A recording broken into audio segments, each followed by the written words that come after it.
Motion constant acceleration के साथ हो रहा है तो क्या फॉर्मूला यूज करेंगे, वो जो 3 फॉर्मूला है जिसको फंडामेंटल इक्वेशंस ऑफ मोशन बोलते हैं, वो तीनों यूज होता है, ठीक है। और अगर एक्सीलरेशन 0 है तो बस हमारे पास एक ही फॉर्मूला है, v equal s equals to u into t।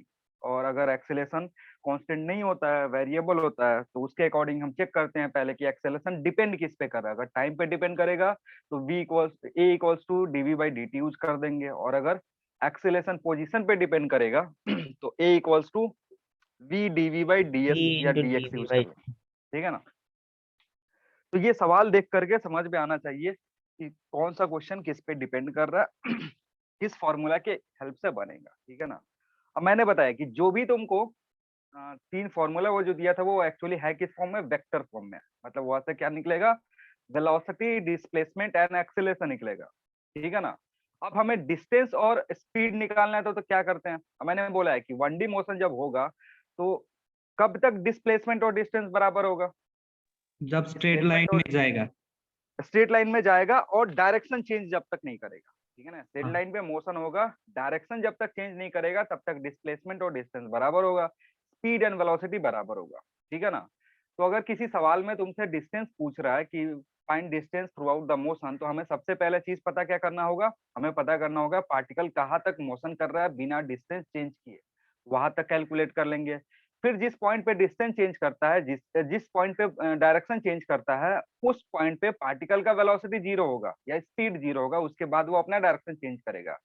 तो कभी भी इस तरीके का प्रॉब्लम होगा, अभी हम करेंगे भी इस तरीके के प्रॉब्लम में, हमारा सबसे पहला काम होता है कि उसको हम 2 पार्ट में डिवाइड करते हैं। पहले जहां तक स्पीड 0 हुआ वहां तक कैलकुलेट करते हैं, फिर उसके आगे का अगर मोशन हो रहा है तो फिर उससे डिस्टेंस निकालेंगे और दोनों को ऐड कर देंगे, तब जाकर के टोटल डिस्टेंस मिलेगा हमें।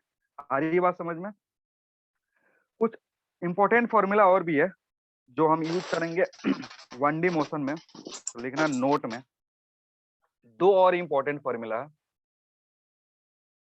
For constant acceleration. अगर एक्सीलरेशन कांस्टेंट हो,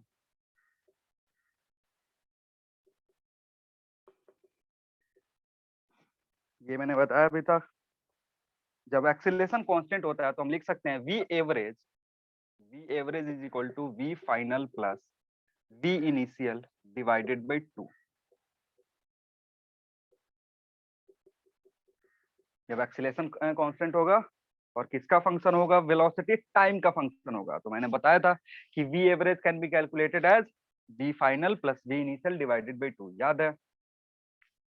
हाँ सर। ये एक फॉर्मूला हम यूज कर सकते हैं टू कैलकुलेट एवरेज वेलोसिटी या एवरेज स्पीड। नेक्स्ट क्या चीज है, नेक्स्ट हमारे पास कभी कभी पूछता है फाइंड डिस्टेंस ट्रेवल या displacement of the particle in nth second. सुने हो, जैसे बोल दिया कि 5th सेकेंड में पार्टिकल कितना डिस्टेंस ट्रेवल कर रहा है वो कैलकुलेट करो, तो 5th सेकेंड का मतलब क्या होता है।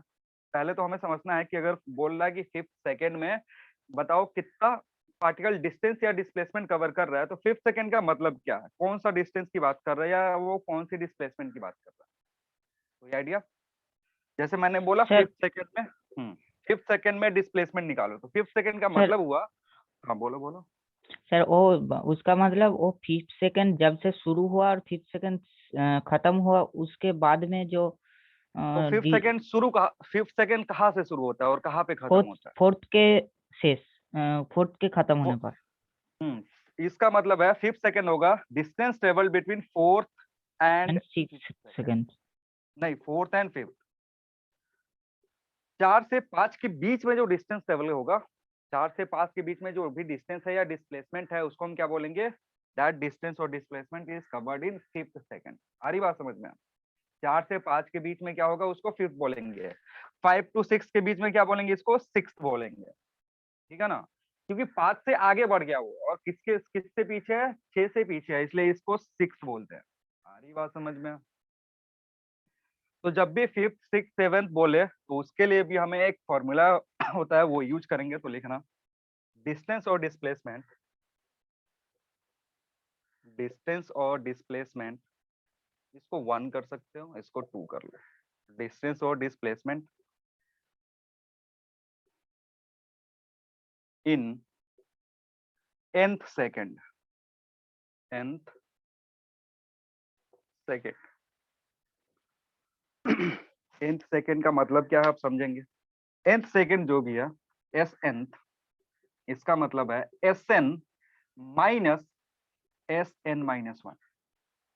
जैसे 5 बोल रहा है तो 5 माइनस 4 करेंगे, और अगर 6 बोल रहा है तो 6 माइनस 4 करेंगे। आ रही बात समझ में। जब भी बोले कि nth सेकंड में डिस्प्लेसमेंट निकालो तो nth सेकंड के डिस्प्लेसमेंट का क्या मतलब है, displacement up to n second minus displacement up to n minus one. जैसे कह रहा है कि एक पार्टिकल है n में इतना डिस्टेंस कवर करा, n माइनस वन में इतना डिस्टेंस कवर करा, तो इसके बीच का जो गैप होगा ना, इसके बीच का जो गैप होगा, this will be S N. आ रही बात समझ में। बोलो, कोई कंफ्यूजन किसी को? तो इसको कैलकुलेट कैसे करेंगे? अब इसका फॉर्मूला तुमको पता है, इसका फॉर्मूला यूज करके यहाँ पे पुट करोगे तो जो तुम्हें फाइनल आंसर आएगा इट विल बी, पुट करने के बाद u plus 1/2 a n minus sorry 2n minus 1, 2n minus 1, ये तुम्हारा है nth सेकेंड में जो डिस्टेंस कवर करेगा पार्टिकल या डिस्प्लेसमेंट कवर करेगा पार्टिकल, उसका फॉर्मूला Sn। फिर उसमें से ये माइनस करेंगे, हमारे पास ये बचे।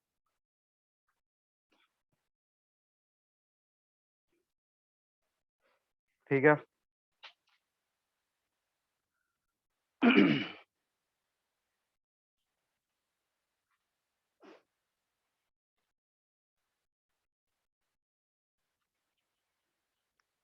हो गया। अब ओवरऑल देखोगे तो दो फॉर्मूला और ऐड हो गया कांस्टेंट एक्सीलरेशन में, एक ये और एक ये, यानी टोटल फॉर्मूला कितना हो गया कांस्टेंट एक्सीलरेशन में? 5 फॉर्मूला। ठीक है, 2 फॉर्मूला वेरिएबल सर में सेकंड और एक फार्मूला में टी नहीं होगा? टी कौन से फॉर्मूला में? इसमें ना, उसके नीचे नीचे वाले में। नीचे नहीं, यही तो टी है, एन टी है तुम्हारा। ओ, nth सेकंड कहने का क्या मतलब है, टी तो है वो। ओ, सर सर पर सेकंड फॉर्मूला तो सर डायमेंशनली करेक्ट नहीं। हाँ चलो, ये चीज है डायमेंशनली करेक्ट नहीं दिख रहा होगा तुमको, हाँ लेकिन एक्चुअली में ये है डायमेंशनल करेक्ट, क्योंकि ये जो यू दिख रहा है ना तुमको, इस यू के पास 1 सेकंड छुपा हुआ। ये जो यू दिख रहा है तुमको, इसके पास टाइम है, n टाइम है, इसके पास क्या है, इसके पास 1 छुपा होता है। समझो कि इसको अब एक्सप्लेन करते हैं। वही मैं इंतजार कर रहा था, कोई तो देखेंगे। चलो अब समझते हैं। ये फॉर्मूला आ कहां से है? एस एन मैंने बोला, एस एन लिखा। एस एन अगर सिंप्लीफाई करोगे it will be u into N, समझो u into N minus plus half A N square होता है कि नहीं? हाँ UT plus half A T square, यही होता है। और यहाँ टी की जगह हमने क्या लिखा है? एन रखा हुआ है। दूसरा अगर देखोगे, दूसरा क्या है? एस एन माइनस वन है, तो यहाँ पे क्या आएगा? U into N minus one, ठीक है ना, plus 1/2 A N minus one whole square, यही होगा। अब समझना यहाँ आराम से, पहले देखो ये एन माइनस वन का क्या मतलब है। एन सेकेंड में से 1 सेकेंड घटा रहा है, जैसे 5 सेकेंड दिया हुआ है उसमें से हम 1 सेकेंड घटा रहे हैं। And ये जो 1 है ना, ये 1 का डायमेंशन क्या होगा? जीरो। ये जो एन के पास, टी एन के पास ओ टी अच्छा अच्छा टी हाँ। क्या है? वो टी है, क्योंकि टाइम में से घट रहा है। यानी ये जो 1 है, 1 का डायमेंशन क्या है यहाँ पे? सेकेंड है। अगर ऐसा यूनिट देखोगे तो इसका जो यूनिट होगा 1 का, वो सेकंड होगा। आ रही है बात समझ में? अब इसको सिंप्लीफाई करोगे तो देखना क्या होगा। इसको जब सिंप्लीफाई करते हैं, जब घटाते हैं इसमें से इसमें को, तो होता क्या है, इसका अभी भूल जाओ, इसका समझते हैं, क्योंकि ये डायमेंशनलेस लग रहा था। तो जब भी इसको घटाओगे तो क्या होगा, ये जो टर्म है, ये जो दोनों टर्म है, उसमें से क्या होगा, ये टर्म और ये टर्म कैंसिल आउट हो जाएगा। बचेगा क्या तुमको? u इंटू वन बचेगा। सारी बात समझ में, जिसको हम u लिख रहे हैं। तो एक्चुअली जो u लिख रहे हैं ना, u जो हम लिख रहे हैं, इसके साथ क्या मल्टीप्लाई हुआ है? इसके साथ मल्टीप्लाइड है 1 सेकेंड। आ रही बात समझ में? तो जैसे ही u को 1 सेकेंड से मल्टीप्लाई करोगे, वो किस में चेंज हो जाएगा? वो चेंज हो जाएगा लेंथ के डायमेंशन में। इसलिए जो फॉर्मूला यहाँ पे लिखा हुआ है एस एन, तो तुमको दिख रहा है कि ये किस में है?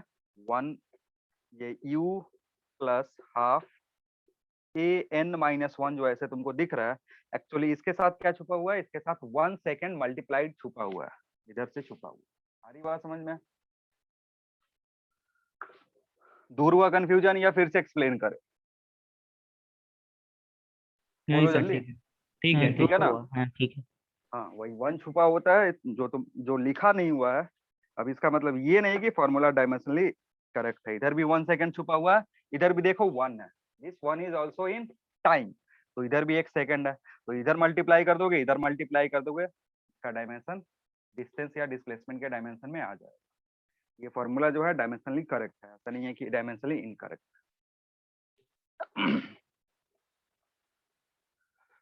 चलो अब कुछ प्रॉब्लम्स करते हैं। इन्हीं सारी फॉर्मूला के बेस पे हम प्रॉब्लम करेंगे। प्रॉब्लम को कैसे हैंडल करते हैं वो समझते हैं। पहले आसान आसान कुछ करेंगे, उसके बाद उसको एक्सपेंड करेंगे। समझ लिखना, how long does it take, how long does it take, how long does it take for a train, how long does it take for a train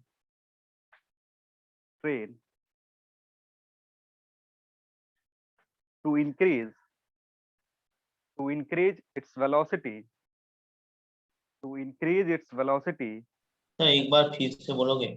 how long does it take, how long does it take for a train to increase its velocity, to increase its velocity from 12 kilometer per hour, from 12 kilometer per hour, from 12 kilometer per hour to 60 kilometer, to 60 kilometer per hour over a distance of, over a distance of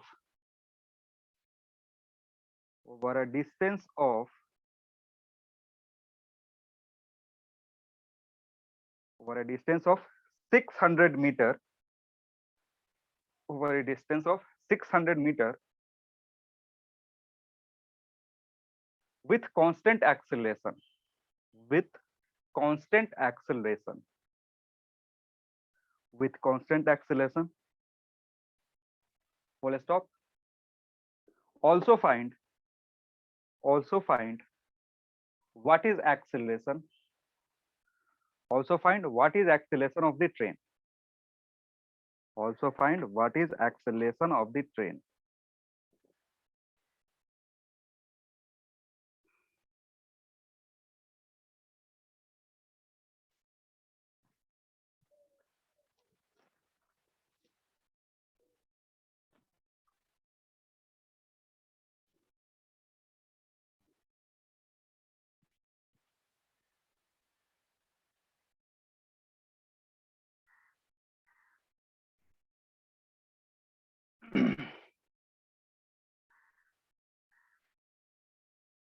लिख लिया सबने? जो information दिया हुआ है एक बार मैं लिख रहा हूँ। बी इनिशियल दिया हुआ कितना, 12 kilometre per hour. B final दिया हुआ है 60 किलोमीटर पर आवर।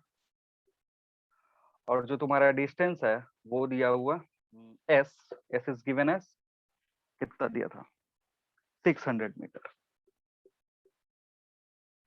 हमें कैलकुलेट क्या करना है, टाइम कैलकुलेट करना है कि टाइम कितना होगा, और साथ ही साथ एक्सेलेरेशन कितना, ये कैलकुलेट करना। 3 चीजें दी हुई है, 2 चीजें कैलकुलेट करनी। अब जो भी अवेलेबल फॉर्मूला हमारे पास है उसको यूज करके, सबसे पहला चीज अब तुमको बोल दिया कि एक्सेलेरेशन कैसा है, कांस्टेंट है। ठीक है ना, सवाल में साफ साफ लिख दिया है कि एक्सेलेरेशन कैसा है, कांस्टेंट है। तो हम फॉर्मूला भी कौन सा यूज करेंगे, कांस्टेंट एक्सेलेरेशन वाला।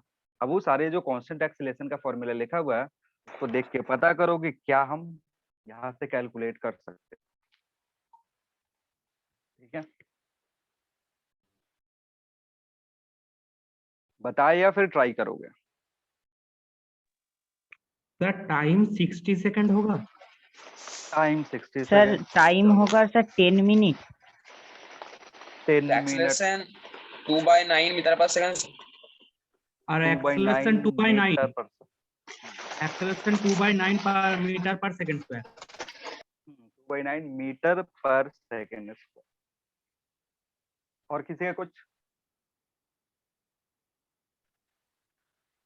चलो देखो, ये शायद 10 मिनट जिसने लाया है ना, उसने थोड़ा सा गलती किया है, उसने इस किलोमीटर को मीटर पर सेकंड में चेंज नहीं किया। सबसे पहला जो तुम्हारा काम होगा, जो भी डेटा दिया हुआ है ना, उस डेटा को कन्वर्ट करना है एसआई यूनिट में, ठीक है ना।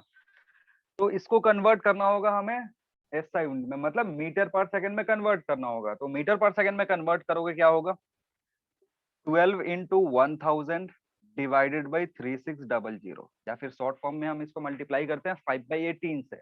जब भी तुम्हें किलोमीटर को मीटर पर सेकंड में चेंज करना होता है तो हम क्या करते हैं, ऊपर 1000 से और नीचे 3600 से मल्टीप्लाई करते हैं। तो क्या हो जाएगा, ये इसको सिंप्लीफाई करोगे तो ये आएगा 5/18, ठीक है। फर्दर इसको सिंप्लीफाई करोगे तो ये जाएगा 3 टाइम्स, ये जाएगा 2 टाइम्स, मीन्स 10/3 मीटर पर सेकेंड, ठीक है ना। उसी तरह अगर इसको चेंज करोगे तो ये कितना होगा, बोलो। 50/3। 50/3, क्योंकि ये 5 टाइम्स है, 50/3 लिखोगे मीटर पर सेकेंड, ठीक है ना।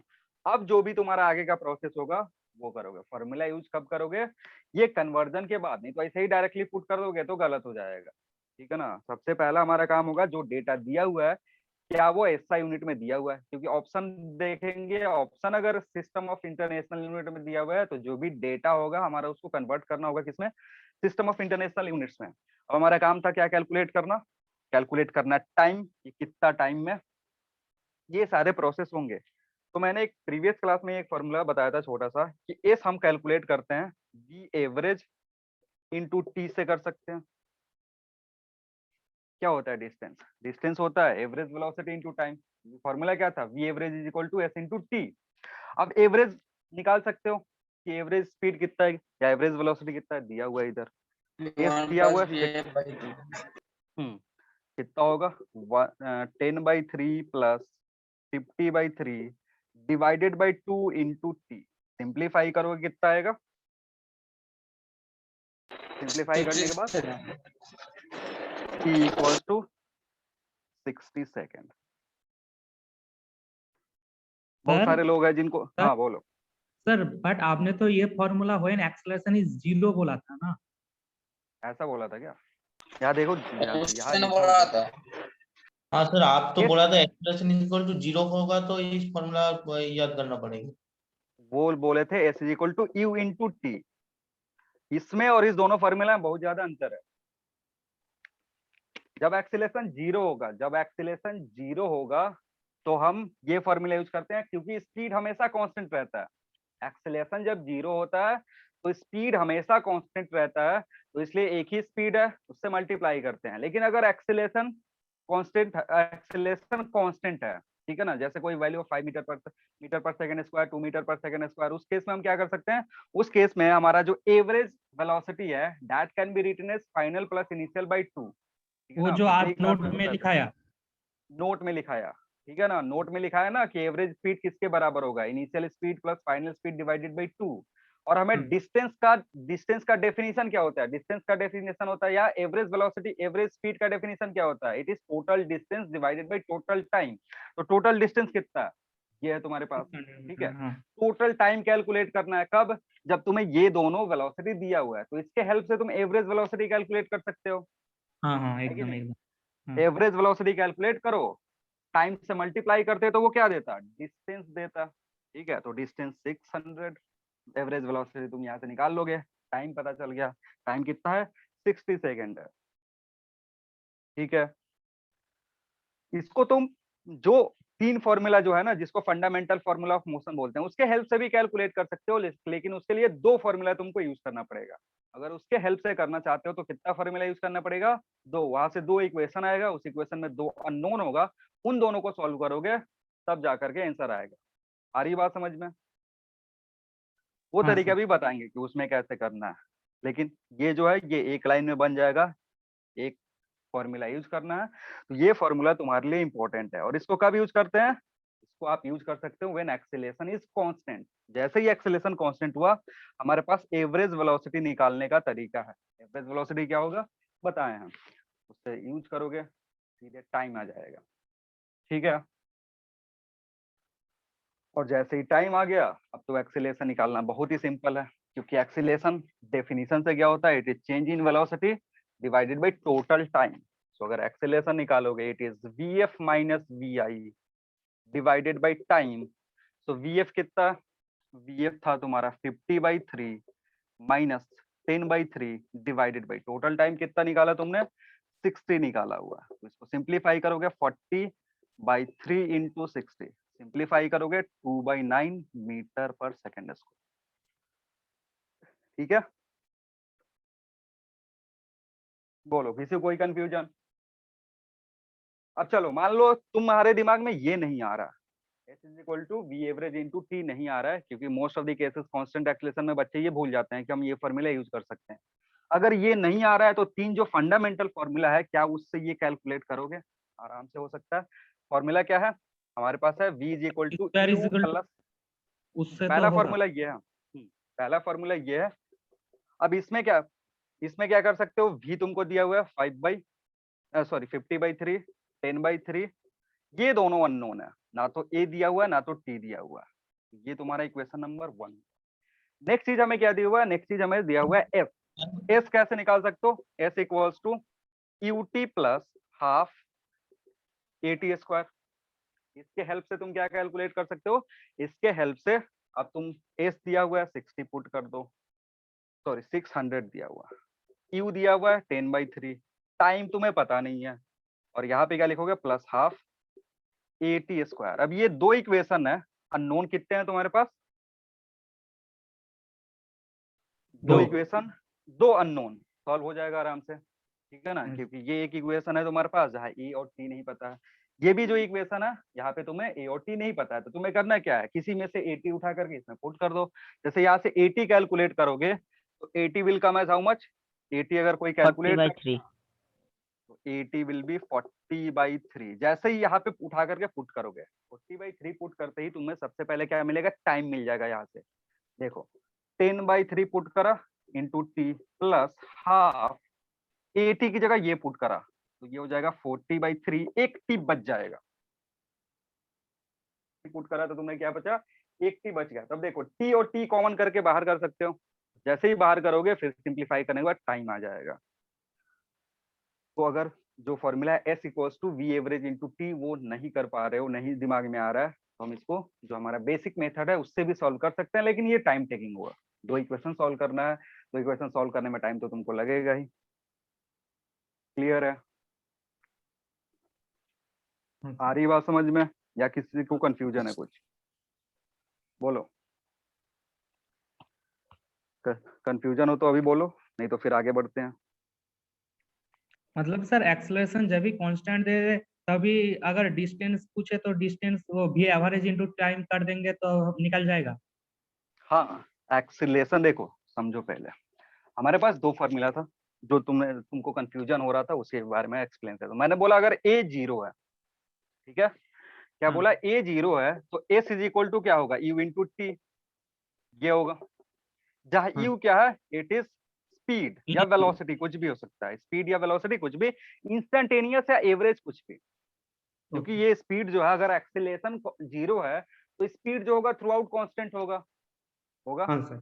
हाँ। तो इस स्पीड को इंस्टेंटेनियस भी बोल सकते हो और एवरेज भी बोल सकते हो, क्योंकि कांस्टेंट जब भी एक्सेलरेशन जब भी 0 हो जाता है, स्पीड कांस्टेंट, और कांस्टेंट स्पीड के लिए मैंने बताया था कि average speed is equal to instantaneous speed, बोला था। ये सारे लिखवाते चले हैं हाँ नोट में। हाँ आ रही बात समझ में?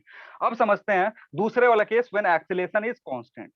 जब एक्सेलरेशन कांस्टेंट है तो जो वेलोसिटी होता है वो किसका फंक्शन होता है, v equals to u plus a t का, ये होगा ये equation, v is equal to u plus a t. अब मैंने इसके लिए बताया था कि जब भी तुम्हारे पास ऐसा इक्वेशन है जिसमें वेलोसिटी टाइम पे डिपेंड कर रहा है लीनियरली, तो हम क्या लिख सकते हैं, हम लिख सकते हैं v average is equal to what, VF vi plus vf divided by 2 लिख सकते हैं। हाँ सर। इसको बढ़िया से एक्सप्लेन करा था मैंने से कि क्यों होगा, कैसे होगा, दो तीन सवाल करके प्रूफ भी करा था कि ऐसे जस्टिफाई करता है वो। आ रही बात समझ में? हाँ अब हमारे पास एक और डेफिनेशन है। ये सारे जो चीज आ रहे हैं ये आते कहाँ से हैं? जो जो हमारे पास डेफिनेशन दिया हुआ है। तो हमारे पास डिस्टेंस का डेफिनेशन क्या है? डिस्टेंस का डेफिनेशन या सॉरी एवरेज स्पीड का डेफिनेशन। एवरेज स्पीड का अगर डेफिनेशन देखोगे, total this is distance upon total time.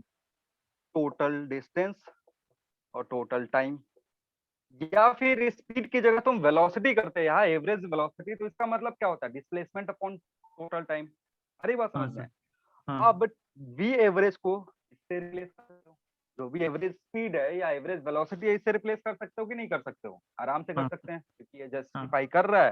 तो हम v i plus v f divided by 2 लिख सकते हैं, और ये होगा एस बाई टी। तो यहाँ से एस भी तो कैलकुलेट कर सकते हैं। S is equal to V F plus we I divided by 2 into T. आ रही बात समझ में? हाँ सर। एवरेज स्पीड इसके इक्वल आ रहा है तभी हम लिख रहे हैं इसके इक्वल, नहीं आता तो नहीं लिखते हैं। और वो कब ओके। आता है? जब एक्सीलरेशन कांस्टेंट है। तो average speed can be written as v F plus we I divided by 2, तो हम उसको यूज कर ले रहे हैं। क्लियर है? हाँ सर। आ रही बात समझ में? पिछले केस में हम क्यों यूज कर रहे थे? क्योंकि ए जब जीरो था तो यही भैया स्पीड जो था ये एवरेज स्पीड के बराबर था, इसलिए हम यहाँ क्या लिख दे रहे थे? यू लिख दे रहे थे। तो जो भी एवरेज स्पीड को सेटिस्फाई कर रहा है, एवरेज स्पीड या एवरेज वेलोसिटी को सेटिस्फाई कर रहा है, उसकी जगह पे हम उठा करके पुट कर दे रहे हैं। With the help of definition हमें ये छोटा सा फॉर्मूला मिल रहा है। तो अगर डेफिनेशन से छोटा सा फॉर्मूला मिल रहा है तो हम उसको यूज कर लेंगे। अगर उतना दिमाग नहीं लगा पा रहे हो, वो दिमाग कब लगेगा? जब यहाँ समझ गए हो, क्वेश्चन प्रैक्टिस करोगे। जैसे एग्जाम में ये सवाल दिखेगा, तुम दो इक्वेशन सॉल्व करने की जरूरत नहीं है, एक ही इक्वेशन से कैलकुलेट कर सकते हो। ठीक है, हाँ सर। चलो आगे बढ़ते हैं, एक और प्रॉब्लम करते हैं। लिखना लिखना a bullet loses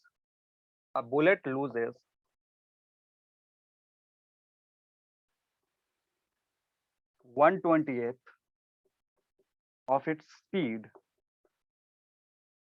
when it passes through a wooden block.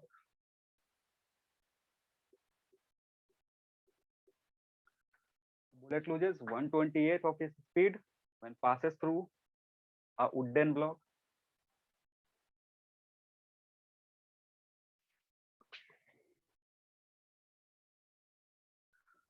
Find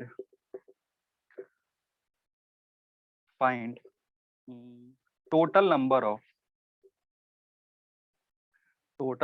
of identical wooden block required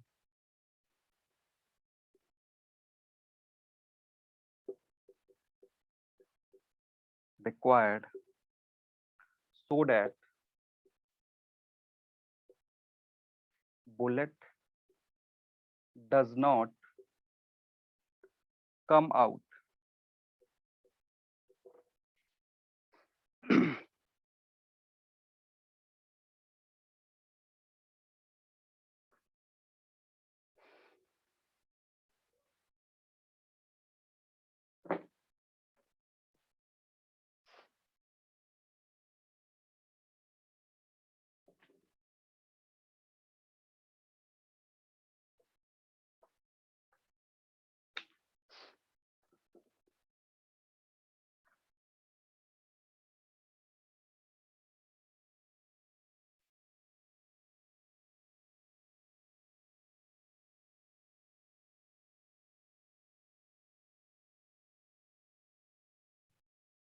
सवाल लिख लिया सबने?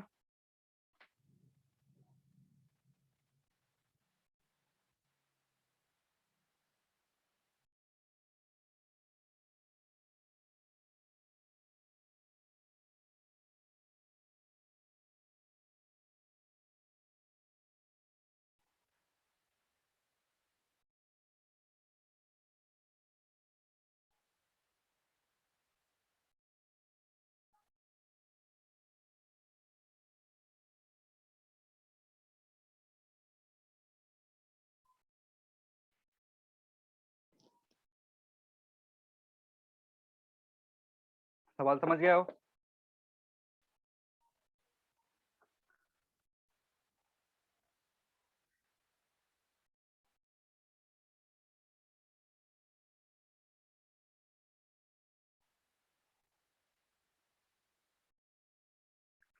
कोई न्यू भी ज्वाइन करा है क्या? जो न्यू ज्वाइन करा है उसको जहाँ समझ में नहीं आ रहा है पूछना, क्योंकि आधा चैप्टर ये पास हो चुका है। 20 चैप्टर से ज्वाइन करोगे ऐसे ही समझ में नहीं आएगा, तो जहाँ नहीं समझ में आ रहा है वो पूछना।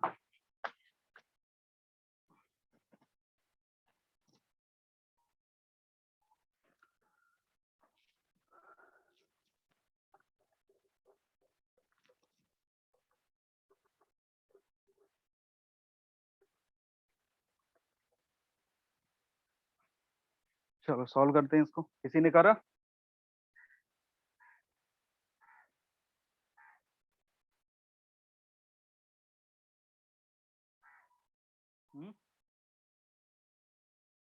बोलो तो, किसी ने करा कि नहीं?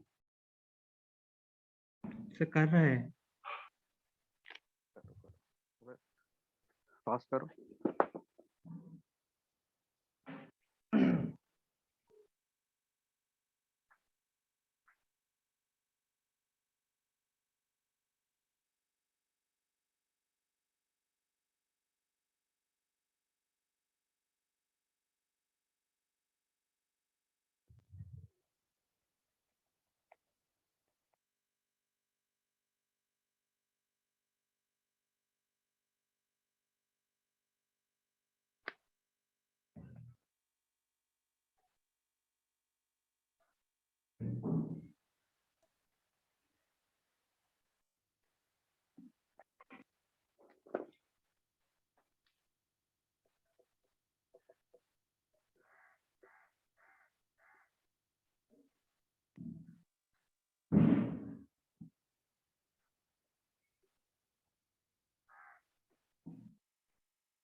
इतना टाइम क्यों लग रहा है? चलो समझाते हैं। समझा? Sir sir 1 block, 2 block, 2 block. 2 block. चलो एक का आंसर तो आया कम से कम। n equals to 2 number of block. और किसी कुछ? n equals to 11। चलो और किसी का कुछ? सर 59/21। n equals to 59/21। और किसी का कुछ?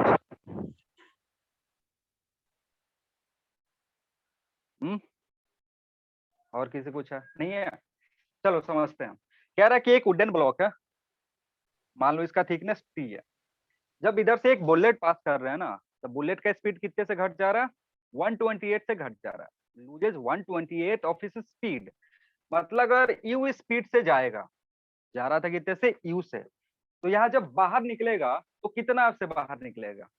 U/20। U/20। उसका लूज कर रहा है, यानी निकलेगा कितने से? 128 लूज कर रहा है 19 U/20। 19 U/20 से। ये समझो, यहाँ पे तुमने गलती करा होगा। कह रहा है ना कि एक बुलेट था जो ब्लॉक से पास करते टाइम 128 लूज कर दे रहा है, तो उसके पास बचेगा कितना? जैसे अगर उसके पास 1 होता तो इसमें से 128 घटाते, इतना था, इतना लूज कर दिया, तो बचा कितना? 19/20। तो इसके पास u हमने माना है 128 लूज करेगा तो बचेगा कितना? 19 U/20 बचेगा। आ रही बात समझ में? हाँ सर। ठीक है ना? तो अगर यह इतना समझ गए तो ये आसान है, कर सकते हो इजीली। अब समझो, आप सर ठीक है, ये आप तुम्हारा, हाँ ये तुम्हारा इनिशियल स्पीड है, ये तुम्हारा फाइनल स्पीड है। क्या करना है? बस ये इक्वेशन बनाना है। तो यहाँ से इक्वेशन क्या बनेगा? समझो, ये थिकनेस कंफ्यूज हो जाओगे टाइम से, तो इसको डी कर लो। अब देखो, जब ब्लॉक इसमें जाएगा, सॉरी, जब ये बुलेट जो है इस ब्लॉक में जाएगा तो क्या होगा? डी एक्सेलेरेशन होगा, है कि नहीं? हाँ एक्सेलेरेशन होगा। तो डी एक्सेलेरेशन का हमें क्या लिखना होगा? तुम्हें पता है कि जो भी v होगा, v स्क्वायर या v square is equal to हम क्या लिखते हैं? u स्क्वायर प्लस 2as लिखते हैं, है कि नहीं? और चूंकि यहाँ डी एक्सेलेरेशन होगा, माइनस आएगा। vf कितना है? ये तुम्हारा 19 U/20 whole square is equal to u whole square जो हमने माना है, माइनस 2 इंटू मान लो इसके अंदर जो डीएक्सेलेशन हो रहा है वो एक माइनस ए के बराबर होगा, तो माइनस ए दीजिएगा, माइनस ए, एस कितना है, डी है। ये तुम्हारा पहला इक्वेशन, ठीक है ना। डिस्टेंस हमने कितना माना है कि ये जो डिस्टेंस है ये कितना है, डी के बराबर है। इसके अंदर जो एक्सेलेरेशन हो रहा है वो नेगेटिव ए है, क्यों, क्योंकि ये डी एक्सेलेरेट करेगा, जो भी बुलेट का स्पीड है उसको रिड्यूस करेगा, इसके अंदर एक्सेलेरेशन होगा, है कि भाई क्लियर। अब कह रहा है कि हम ऐसा कितना ब्लॉक अरेंज कर दे ताकि ये जो बुलेट है वो बाहर ही ना आए। ऐसा कितना ब्लॉक हम क्या करें, अरेंज कर दे ताकि जो बुलेट हम इधर से पास करवा रहे हैं वो बाहर ही ना आए। मतलब तुम्हें करना क्या है, तुम्हें करना है सर वो 41/39 होगा, 41/39, 39। थोड़ा सा और गलत है, थोड़ा सा और सही कर दोगे हो जाएगा। 41 या उसकी जगह तुम्हारा होना चाहिए 401, चेक कर लो एक बार। 41 जो तुम्हारा आ रहा है ना वो 401/39 होना चाहिए, ओके ओके। कहीं थोड़ा सा गलती कर रहा हो। तो ये तुम्हारा एक इक्वेशन है। दूसरा इक्वेशन कहाँ से मिलेगा, दूसरा इक्वेशन समझो ऐसा, मान लो कि हम n ब्लॉक अरेंज करके रख दिए, तो जो डिस्टेंस होगा वो कितना हो जाएगा, n इंटू डी हो जाएगा। हाँ अगर n ब्लॉक अरेंज कर दोगे तो डिस्टेंस उसको कितना ट्रेवल करना पड़ेगा, n इंटू डी डिस्टेंस। यहाँ से जा तो रहा है लेकिन बाहर नहीं आएगा, यानी vf जो होगा वो कितना हो जाएगा, 0 हो जाएगा। हाँ के अंदर जाएगा लेकिन बाहर नहीं आएगा। और इस ब्लॉक का काम क्या था, ब्लॉक का काम था डी एक्सेलेरेशन प्रोड्यूस करना, कितने से, ए से, क्योंकि सवाल में आइडेंटिकल ब्लॉक्स लिखा हुआ है। आइडेंटिकल जो एक ब्लॉक ए क्रिएट कर रहा है डी एक्सेलेरेशन, दूसरा ब्लॉक भी ए करेगा, तीसरा ब्लॉक भी ए करेगा। मतलब इस टोटल ब्लॉक के चलते ए का डी एक्सेलेरेशन होगा नेगेटिव डायरेक्शन में।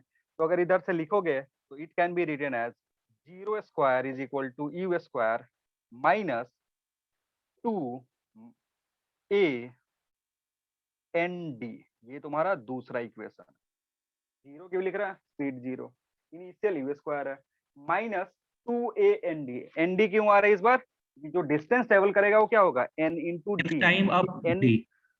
हाँ n इंटू डी ब्लॉक रखे हम। तो यहाँ से सिंप्लीफाई करोगे एक इक्वेशन, दूसरा इक्वेशन, कितने अननोन है तुम्हारे पास, 2 अननोन है, ना तो a पता है ना तो d पता है। हमें क्या निकालना था, ये वैल्यू निकालना है, आराम से आ जाएगा। दोनों को सिंप्लीफाई करोगे आंसर आ जाएगा, समझ रहे हो। तो यहाँ से क्या करोगे ना, यहाँ से देखो, यहाँ से अगर a इंटू डी उठा करके इधर पुट कर दो, जैसे ये इक्वेशन मैं थोड़ा सा और सिंप्लीफाई कर दे रहा हूँ। यहाँ से क्या आएगा, u square is equal to 2n a into d. अब a इंटू डी जो आएगा ना यहाँ पे पुट कर दो फर्स्ट इक्वेशन में ले जा करके। सर वो 400/39। 400/39 सिंप्लीफाई करोगे तो हमें क्या करना है, इधर से उठा करके उधर रखना है, तो ये हो सर जाएगा और 90। 2AD को अगर उठा करके रख दे तो, हाँ 2AD को ही उठा करके रख दो, 2 भी है ना तो 2AD को उठा करके रख दो। तो इधर क्या हो जाएगा, 19 का square divided by 400 into u square is equal to u square minus 2AD उठा करके पुट करोगे तो कितना बचेगा, u square divided by n आकर के इधर डिवाइड हो जाएगा। तो n डिवाइड कर दो। अब देखो यू यू यू जो तुमने माना था वो हर जगह से क्या हो गया, कैंसिल आउट हो गया। जो भी तुमने यू माना था वो हर जगह से कैंसिल आउट हो गया। तो यू स्क्वायर कैंसिल, यहाँ क्या बचा, 19 का स्क्वायर कितना होता है, 361। 361। तो यहाँ 361 divided by 400 equals to 1 minus 1/n। यहाँ से n तुमको कैलकुलेट करना है तो इसको इस साइड ले जाओ, 1/n होगा 1 माइनस 361 डिवाइडेड बाई 400। सिंप्लीफाई करोगे तो इट विल कम एज 39/400। लेकिन तुमको निकालना क्या, n निकालना है। So n will be 400/39, it will be approximately equals to 11। 10 नहीं रख सकते हैं क्योंकि 10 रखोगे बाहर आ जाएगा, तो हमें कितना रखना पड़ेगा, कम से कम 11 रखना पड़ेगा, क्योंकि इसको सिंप्लीफाई करोगे तो आएगा अप्रोक्सीमेटली 10.2। अब 10.2 में कोई कोई सोच रहा होगा सर 10 के नजदीक है तो हम 10 रख देते हैं। नहीं, 10 अगर 10 ब्लॉक रखोगे वो बाहर आ जाएगा, 11वां ब्लॉक रखोगे तो 11वां ब्लॉक उसको रोकेगा, इसलिए आंसर कितना होगा, 11 होगा ना कि 10 होगा। ठीक है, आ रहा है समझ में, कोई है जिसको हाँ सर। कंफ्यूजन है इसमें, सबको समझ में आया। हाँ सर। चलो तो आगे बढ़ते हैं। लिखना। एक और क्वेश्चन करेंगे।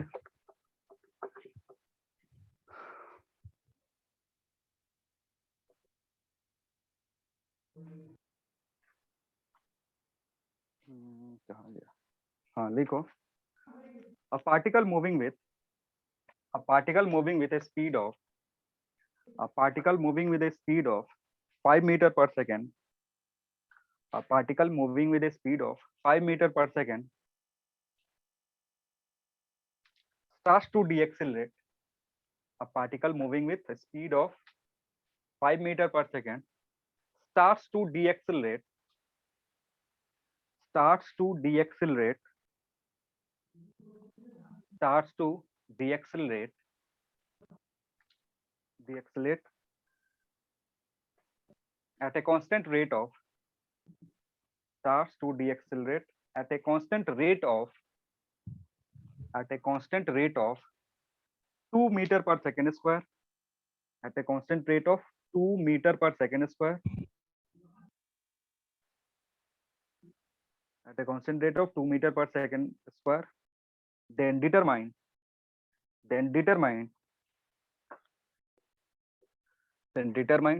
when speed becomes 0.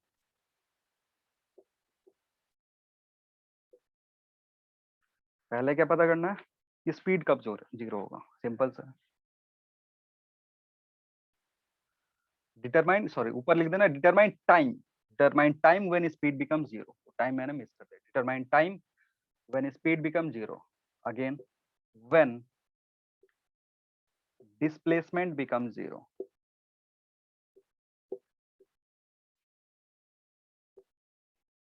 टाइम कब कब पता करना है? जब स्पीड 0 हो जाए, जब डिस्प्लेसमेंट पता 0 हो जाए।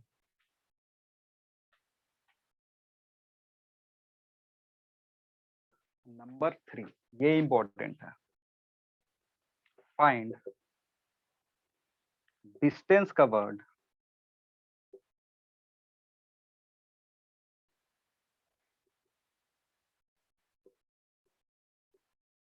by the particle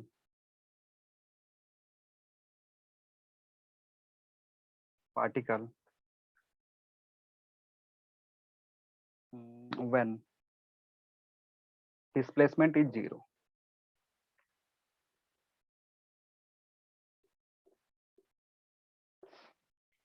थर्ड वाले में थोड़ा सा दिमाग लगाना।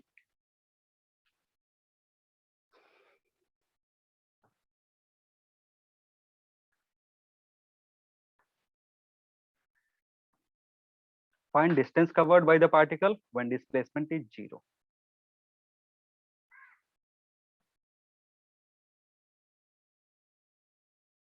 चलो इसमें एक और सवाल ऐड कर रहा हूँ, चौथा। Distance covered in second.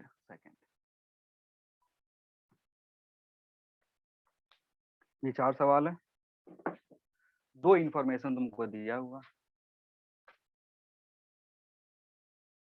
पहला 2 सबसे हो जाना चाहिए। जो फर्स्ट 2 है when speed become 0 and when distance become 0, ये सबसे हो जाना चाहिए।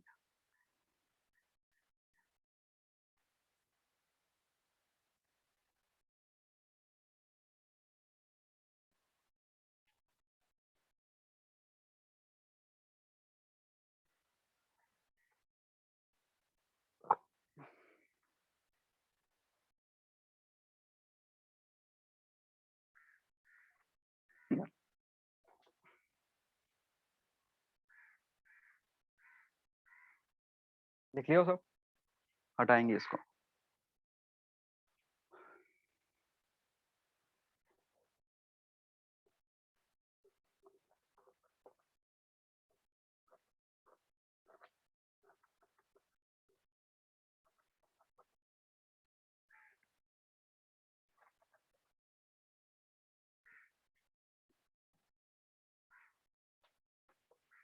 सर फोर्थ सवाल क्या बोले थे, एक बार बताइए। फोर्थ है distance covered in second. Distance covered in second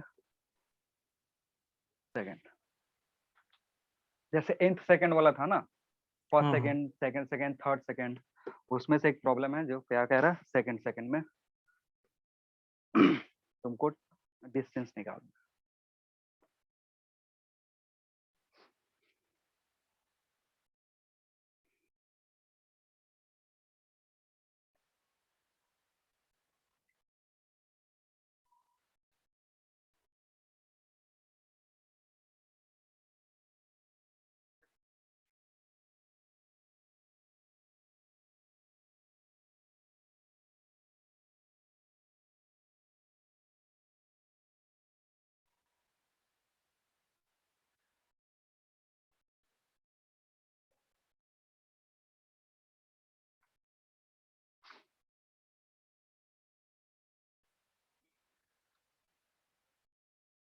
तुमको यहाँ पे यू दिया हुआ सवाल में 5 मीटर पर सेकंड, एक्सेलेरेशन दिया हुआ लेकिन दैट इज डी एक्सेलेरेशन क्योंकि अपोजिट डायरेक्शन है, इसलिए इसको क्या लिखेंगे, -2 मीटर पर सेकंड स्क्वायर। ये दो इन्फॉर्मेशन तुमको दिया हुआ है और इसी दो इन्फॉर्मेशन को यूज करके बाकी सारी चीजें कैलकुलेट करनी है।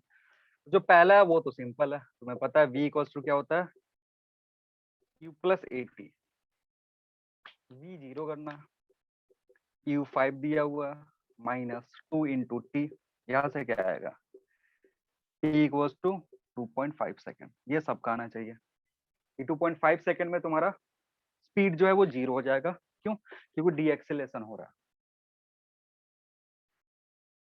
सेकंड पूछ रहा है डिस्प्लेसमेंट कब 0 होगा, तो डिस्प्लेसमेंट का फॉर्मूला क्या है, s equals to ut plus half at square, ये डिस्प्लेसमेंट देता है। मैंने बोला था कि दिस गिव्स डिस्प्लेसमेंट ना कि डिस्टेंस, तो इसको 0 करोगे तो टाइम आएगा, u अगेन कितना है तुम्हारे पास, 5 है, 5 into T -1/2 into T square. Sir वो distance covered by the particle वो 12.5 होगा। 12.5 देखते हैं, distance covered by the particle is 12.5, s equals to, ये थर्ड वाले का तुम बता रहे हो 12.5 मीटर, थर्ड वाले का आंसर। बाकी किसी कुछ आया, इसको सिंप्लीफाई करो कितना आएगा, इसको सिंप्लीफाई करोगे तो t इक्वल्स टू 0 और t इक्वल्स टू 5 सेकेंड आएगा। यहाँ से दो आंसर आएगा। देखो डिस्प्लेसमेंट दो जगह 0 है, एक जब पार्टिकल जस्ट स्टार्ट कर रहा है वहां भी डिस्प्लेसमेंट 0 है, इसलिए टाइम 0 पे भी डिस्प्लेसमेंट 0, और time t equals to 5 second पे भी डिस्प्लेसमेंट 0, क्योंकि पार्टिकल गया डी एक्सेलेरेशन के चलते जो उसका डायरेक्शन है वो चेंज करा फिर वापस आ गया। आ रही बात समझ में,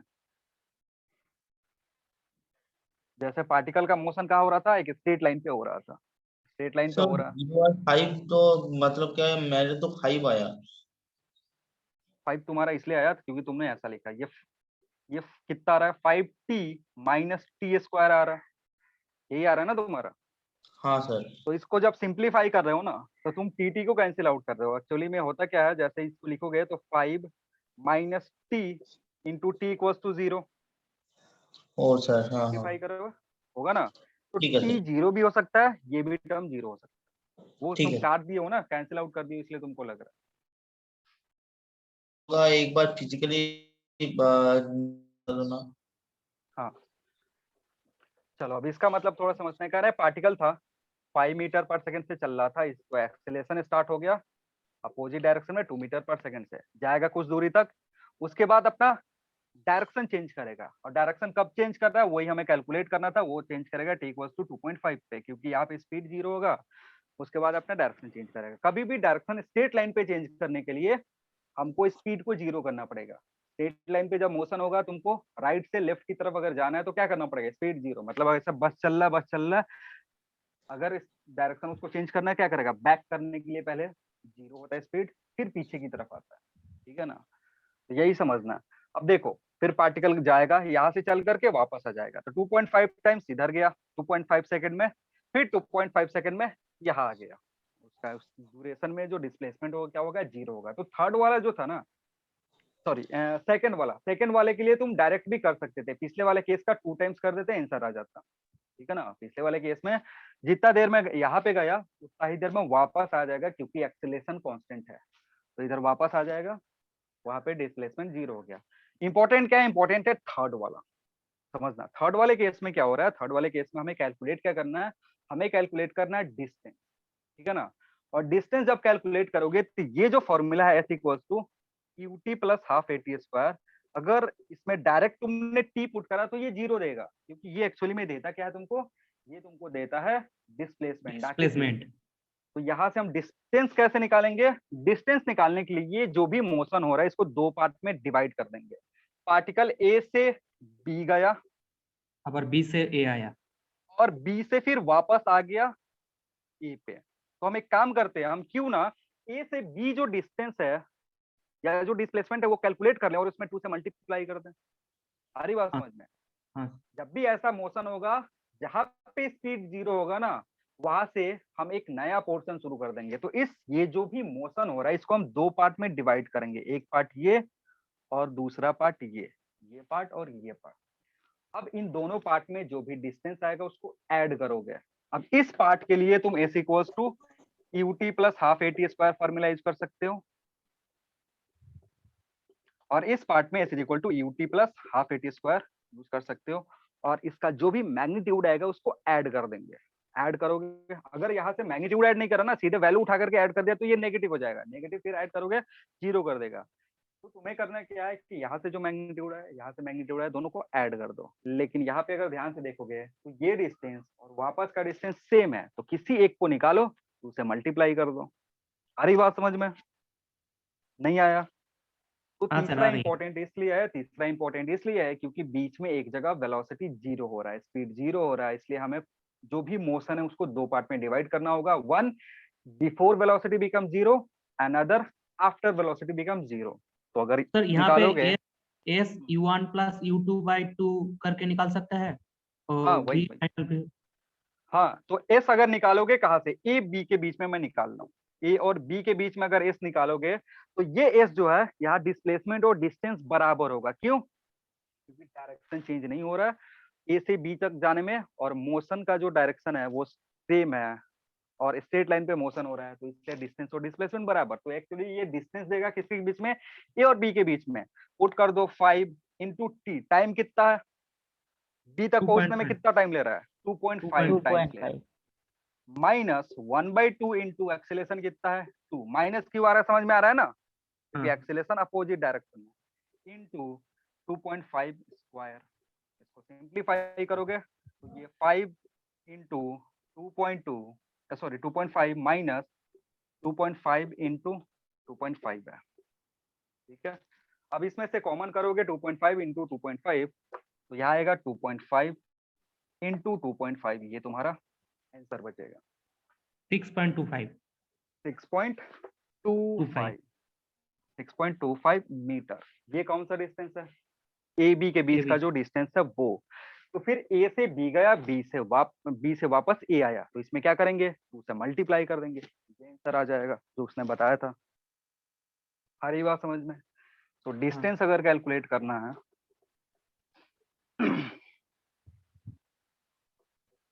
तो डिस्टेंस कवर्ड इन 5 सेकेंड, क्या करेंगे, S will be 2 into SAB, so it will be 2 into 6.25, that is 12.5 metre. ये तुम्हारा डिस्टेंस का बचा है, ठीक है ना। अब होता क्या है, तुमसे सवाल में तुम्हारा जो क्वेश्चन होगा नीट का या जेईई मेंस का, भाई ये एक चीज पूछेगा, ऊपर का दो चीज जो मैंने पूछा वो तुमसे नहीं पूछेगा। अगर ऐसा सवाल बनना है तो एक ही चीज पूछेगा कि find distance travelled when displacement is 0।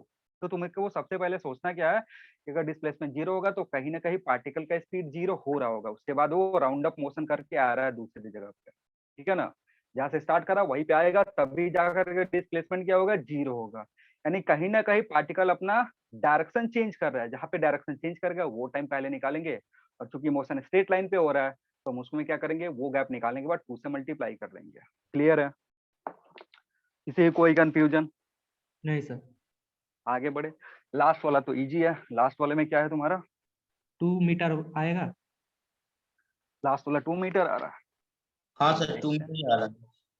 S का फॉर्मूला क्या था, एसेंथ का फॉर्मूला था, तो यहाँ पे सेकंड है, तो it will B you plus 1/2 A 2 into क्या लिखते थे 2 माइनस 1, यही होगा, या एन की जगह 2 रखेंगे, तो यू दिया हुआ 5 प्लस 1/2 ए की जगह क्या रखोगे -2, 2 इंटू 2 माइनस 1, सिंप्लीफाई करो, 5 माइनस कितना आएगा 1, 3 तो 3 आएगा। 3, हाँ 3 आएगा, it will be 2 metre.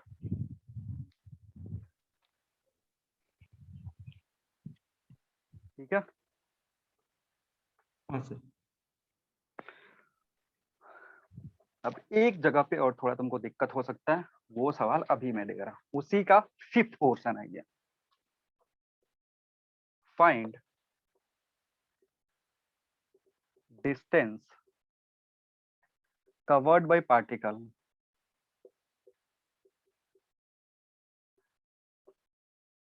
In 3rd second. Previous जो क्वेश्चन है उसी में हमें डिस्टेंस निकालना है, distance covered bye particle in 3rd second, तीसरे सेकंड में कितने का डिस्टेंस कवर करेगा वो तुम्हें कैलकुलेट करना है।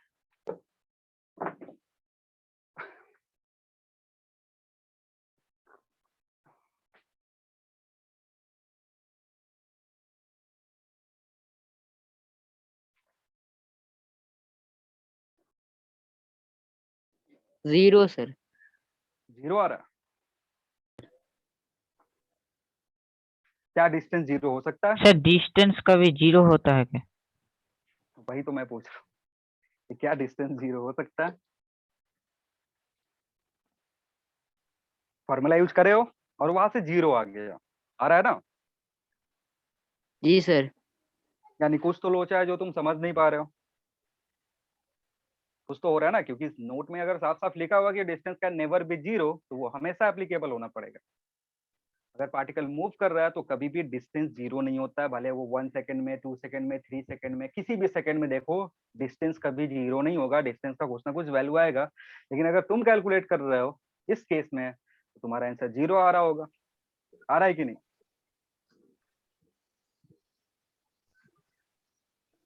बाकी लोग सर जल्दी 9 बोलो। मीटर ऐसा भी तो हो सकता है ना सर 9 कि मीटर पार्टिकल रुका हुआ हो 3 सेकंड तक। Sir 19.5 9 metre metre. सर 19, हाँ कितना 0.5 19.5। 19.5। और किसी कुछ आया था? सर एक सर मिनट 9.5 एक Nine- अलग अलग बोल, एक कोई बोल लो, अभी जो बोल रहा है वो बोलेगा। Sir 9 metre 9 metre. और किसी कुछ? 5 5 मीटर। ऐसे ही नहीं बोल रहा हूँ ना, कुछ भी जो मन में आ रहा है सर कैलकुलेट करके बोलो। 19.5 19.5, चलो कैलकुलेट करते हैं कि क्या होगा। समझो, जिसने 0 बताया ना उसने क्या करा होगा, उसने ये फॉर्मूला यूज करा होगा, n थर्ड जो होगा it will be u plus 1/2 a 2n minus 1, u की वैल्यू पुट करा 5 प्लस प्लस की जगह माइनस आएगी क्योंकि एक्सेलरेशन माइनस में है, तो 2 सर 11.25 11.25। चलो एक और आंसर आ गया। और यहाँ क्या करा होगा, इधर 2 इंटू 3 माइनस 1, सिंप्लीफाई करके 5 माइनस 5 0 कर दिया, सर 18.75 18.75। चलो और एक आंसर आ रहा है। ठीक सर है, पर वो तो सब तो 12.5 से बड़ा होगा क्योंकि 2.5 में ही डिस्टेंस उतना है, तो 3 सेकंड में तो डिस्टेंस और भी ज्यादा होगा। 3 सेकंड। चलो समझते हैं, देखो ये तुम्हारा अब जो भी ये सब ला रहा है वो मुझे नहीं पता कि कैसे ला रहा है, लेकिन जिसने 0 लाया ना उसके बारे में मैं बता सकता हूँ उसने क्या करा। जिसने सबसे पहला आंसर बताया था 0, वो क्या करके लाया है वो मैं बता दे रहा हूँ। उसने इस तरीके से लाया होगा, जो भी ये 11.25 18.75 9.5 19 पॉइंट समथिंग ला रहा है, उसका मुझे कुछ आइडिया नहीं कि तुम लोग कौन सा मैथमेटिक्स कौन सा फिजिक्स उसमें अप्लाई कर रहे हो। समझो, अब जो सवाल दिया है वो उसके बारे कितना 8 मीटर 8 मीटर, ये भी तुम कैसे लाए हो मुझे कोई आइडिया नहीं है। चलो समझते हैं। सवाल में क्या दिया हुआ था कि पार्टिकल था ए से चलना शुरू करा, वही सेम प्रॉब्लम है, बी तक इसको जाना है, बी से फिर रिटर्न है। समझना क्या हो रहा है, जब पार्टिकल डिस्टेंस कवर कर रहा है ना, हमें निकालना क्या है, हमें 2 से 3 सेकंड के बीच में जो डिस्टेंस पार्टिकल कवर करेगा वही निकालना है।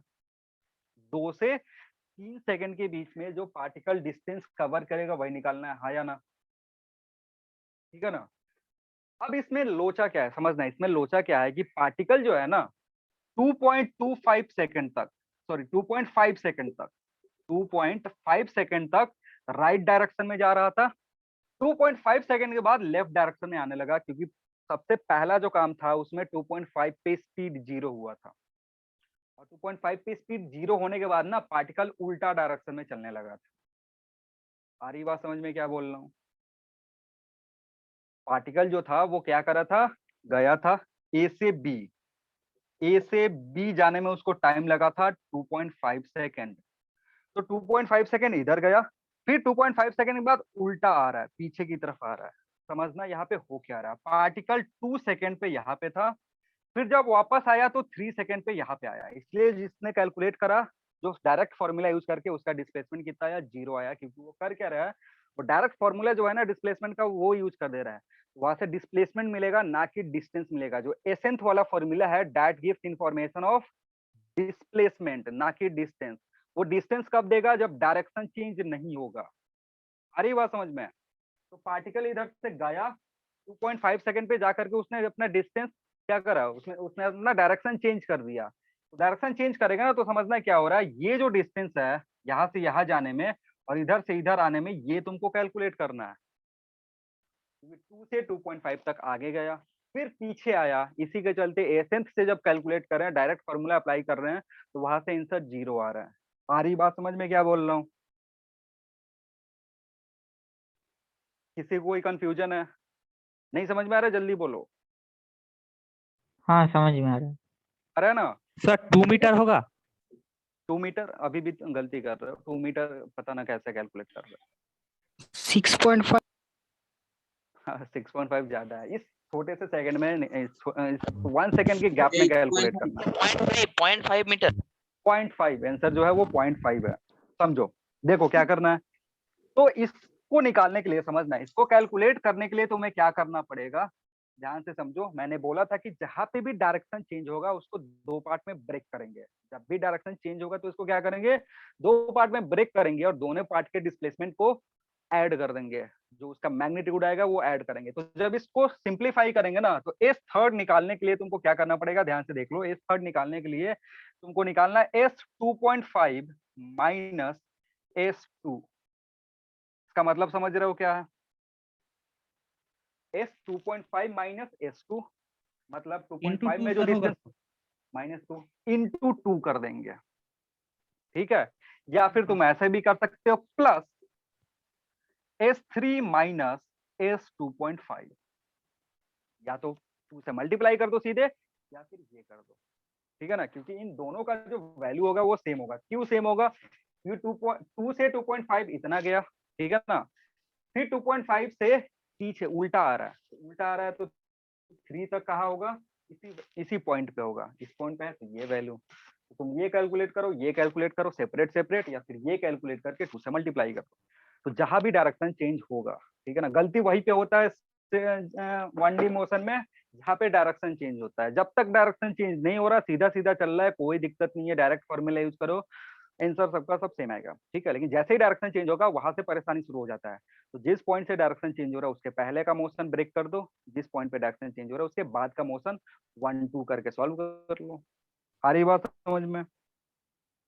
कोई कंफ्यूजन किसी को? तो अब तुम्हारा काम क्या है, तुम्हारा काम है ये कैलकुलेट करना, और इसमें 2 से मल्टीप्लाई करेंगे। तो इसमें 2 इंटू, अगर S 2.5 माइनस S2 कर रहे हो तो क्या आएगा, सबसे पहले तुम्हारा काम है ये निकालना। मान लो मैं इसको डेल्टा S बोल रहा हूँ, तो डेल्टा S जो होगा it will B Q plus 1/2। ठीक है, या पहले तुम सेपरेट सेपरेट कैलकुलेट कर लो। यहाँ पे सिंप्लीफाई करोगे तो S2 की वैल्यू क्या होगी, इट विल बी 5 इंटू 2, 2 नहीं आएगा, 2 नहीं आएगा, 0.25 आएगा, माइनस स्पीड 5 भी दिया है ना। हाँ तो 5 इंटू 2 क्यों होगा, 5 इंटू 1 होगा? तो 5 इंटू 2 इसलिए क्योंकि हमें S2 माइनस ये करना है, ओके। 2 का मतलब समझ रहे हो ना, हाँ 2 ये सेकंड नहीं है, 2 का मतलब है t इक्वल्स टू 2 सेकंड। यहाँ में अगर ऐसे लिखता ना, तब जाके देखो यहाँ पे थर्ड लिखा हुआ है, इसका मतलब अभी तुम इसी सिंबल में ही कंफ्यूजन हो। एस थर्ड और एस थ्री में डिफरेंस है। क्या डिफरेंस है? एस थर्ड का मतलब है थर्ड सेकंड में, एस थ्री का मतलब है up to 2 second, up to 3 second. 3 ओ सेकंड सर, में, हाँ हाँ 0 से 3 सेकंड में जो डिस्टेंस कवर करेगा उसको एस थ्री से रिप्रेजेंट करते हैं। एस थर्ड का मतलब है जो थर्ड सेकंड में, मतलब 2 से 3 के बीच में। ये सिंबल से कंफ्यूज मत हो जाओ कि सर ये सिंबल आपने जो एस एक बार सिंबल पूछा तो और बार फिर बार हाँ क्या क्या क्या एक सिंबल पूछा तो फिर। आवाज ही तुम्हारा नहीं पहुंच रहा है मेरे पास ठीक से। सर मैं बोल रहा हूँ एक बार और एक बार सिंबल पूछा दो। सिंबल बता दे, हाँ ऐसे बोलो ना, बता। अच्छा थोड़ा सा हिंदी में वो है, देखो समझो। अगर ऐसे लिखा हुआ एस एन, ठीक है ना, तो एस एन का मतलब होता है डिस्प्लेसमेंट इन nth सेकंड। और इस nth सेकंड का मतलब है कि जो जो उस सेकंड में, एक सेकंड में, nth करने का मतलब होता है nth अगर बोल दिया तो वो एक सेकंड का डिस्प्लेसमेंट पूछ रहा है। और कौन सा सेकंड? जैसे अगर तुमसे पूछता फिफ्थ सेकंड, वही मैंने पहले भी एक्सप्लेन करा, अगर तुमसे पूछ रहा है फिफ्थ सेकंड का, तो फिफ्थ सेकंड का मतलब हुआ 4 से 5 के बीच में जो डिस्प्लेसमेंट होगा, that is called as ascent. ठीक है ना?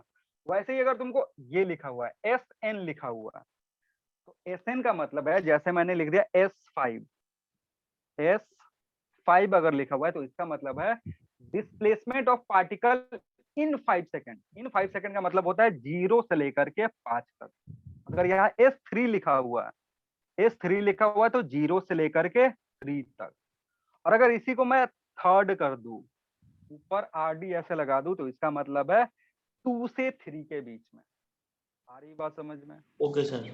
सर उसका आंसर 0.5 मीटर होगा। 0.5 मीटर, ये जो है इसका आंसर होगा 0.5, और इसमें 2 से मल्टीप्लाई, सॉरी टोटल जो आंसर होगा वो 0.5 होगा, क्योंकि इसको कैलकुलेट करोगे इट विल गिव 0.25, इसमें 2 से मल्टीप्लाई कर दोगे। ठीक है ना? तो इनटू इसमें क्या करोगे, 2 का स्क्वायर कर दोगे, तो यहाँ से S2 आएगा। अब S 2.5 निकालना है, तो S 2.5 will be 5 into 2.5 minus 1/2 into 2 into 2.5 का स्क्वायर। ठीक है? इसको उठा करके यहाँ पुट करोगे, 2 से मल्टीप्लाई करोगे, आंसर विल कम एज 0.5। आ रही बात समझ में? हाँ सर। क्योंकि इसको कैलकुलेट करोगे, I think it will come as 6, ये 6 आएगा या 6.25 आएगा। हाँ ये ना वो 6 2.5, आएगा। हाँ ये 6 आएगा, और ये आएगा 6.25, क्योंकि ये 6.25। पहले हमने कैलकुलेट करा हुआ। ये आएगा 6.25, ये आएगा 6, इसमें से घटाओगे, दोनों का जो डिफरेंस होगा इट विल बी 0.25, और इसमें 2 से मल्टीप्लाई करोगे, तो फाइनल आंसर विल बी 0.5। यानी वो जो थर्ड सेकंड है उसमें कितने का डिस्टेंस ट्रेवल करा, उसने डिस्टेंस ट्रेवल करा कितने के बराबर। नहीं आ रहा समझ में? हाँ सर आ रहा है। हाँ, तो जहां जहां कंफ्यूजन होता है बच्चों को, जहां गलती करते हैं, वही सारे सवाल मैं डिस्कस कर रहा हूँ। ऐसा नहीं कि अब तुमको डायरेक्ट फॉर्मूला पे क्वेश्चन दे दिया, वहीं पे गलती करके आ जाओ, पूछोगे सर ये तो गलत हो गया। तो जो नॉर्मल क्वेश्चन है वो तो सही करना ही है, जहां जहां थोड़ा ट्रिक अप्लाई होता है बच्चे कंफ्यूज हो जाते हैं, गलती करते हैं। जैसे तुमने देखो, जैसे जो भी क्लास है तुम्हारा, जिसने सॉल्व कराओ सारे ने अलग अलग आंसर लाया, जितने भी बच्चे हैं उसमें से सबने अलग अलग आंसर लाया है। अब पता ना जो 18 और 19 और 11 जो आंसर ला रहे थे, वो मुझे आइडिया ही नहीं है तुम क्या मेथड यूज करके ला रहे थे। जिसने 0 लाया उसका मैंने बता दिया कि हाँ ऐसा करके ला रहे हो। ठीक है? अब जिसने 18 14 ला रहा होगा तो एक बार सॉल्यूशन मेरे को, कहाँ 0.5 और हमारा आया कहाँ 19.5। तो वो जो भी कर रहा होगा वो मुझे एक बार देखना है कि क्या तुम गलती कर रहे हो, उसके अकॉर्डिंग समझाएंगे। एक बार मुझे ग्रुप में भेज देना, जो जो सॉल्व करके 18.5 19.5 10.11 पॉइंट समथिंग जो ला रहा था वो अपना सॉल्यूशन मुझे भेज देना। अगर ऐसे भेजने में, ग्रुप में भेजने में शर्म आ रहा है तो पर्सनल नंबर पे भेज देना मुझे, मैं चेक करूंगा एक बार। ठीक है? वो सर हमने 3 और सेकंड में सर कर दिया, हमने थर्ड नहीं। 12.5 सेकंड में जो आपने वो 2.5 सेकंड में जो डिस्टेंस निकाला था 12.5, उसके बाद हमने वो 1 सेकंड पे डिस्टेंस निकाला। तो मे भी सवाल थोड़ा समझने में तुमको ये हो गया। अब चलो एक एक बच्चे ने सवाल भेजा था ग्रुप में, बढ़िया से सवाल था, किसी ने एक्सप्लेनेशन दिया था उसका, ठीक है, किसने सवाल भेजा था वो? सर वो बोर्ड हाँ बोर्ड ब्लर नहीं हो रहा है ना, या साउंड नहीं तो कट हो रहा है ना, नहीं नहीं कुछ क्लियर है ना? अच्छा समझता वो सर हूँ। कहाँ किसी ने डिस्टेंस सवाल भेजा था सर वो क्वेश्चन मिनिमम, हाँ हाँ वो हमने शॉर्ट भेजा था। डिस्टेंस होगा, ठीक है, किसी ने सॉल्व भी करा था। वो जो सॉल्यूशन है वो तुमको समझ में आया क्या? जिस बच्चे ने सॉल्यूशन भेजा था वो नहीं सॉल्यूशन सर समझ में आ गया? नहीं नहीं आया? नहीं चलो कोई नहीं, समझते हैं। कह रहा है कि दो पार्टिकल है, एक 0 पे और दूसरा 0,10 पे है, ऐसा कुछ दिया हुआ, एक बार कंफर्म हो लेना, ये है ना। अब ये जो पार्टिकल है ये चलना शुरू कर रहा है इधर की तरफ,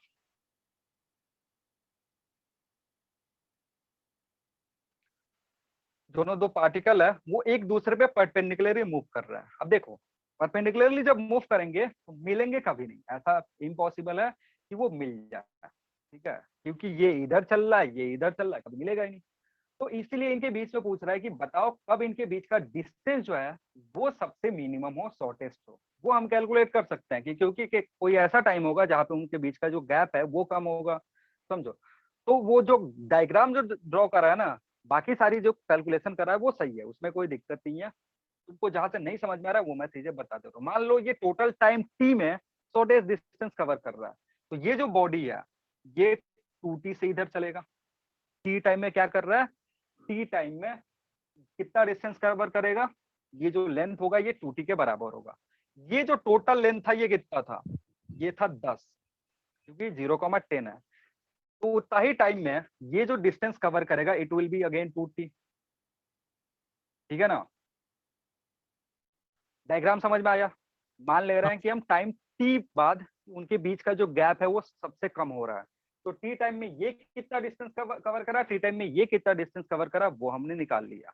अब हमें पता क्या करना है, ये लेंथ पता करना है, हमारा काम क्या है, ये लेंथ पता करना है। ये लेंथ जो है ये शॉर्टेस्ट है और कब है, तो मान लो नेमिंग कर देते हैं, this is A B C. हमें सी बी निकालना है या बी सी निकालना है, और दिस मस्ट बी शॉर्टेस्ट, ये छोटा होना चाहिए। तो अगर ध्यान से देखोगे अगर ये 2t है और ये 2t है तो ये जो गैप होगा ये 10 माइनस 2t हो जाएगा, हाँ है ना।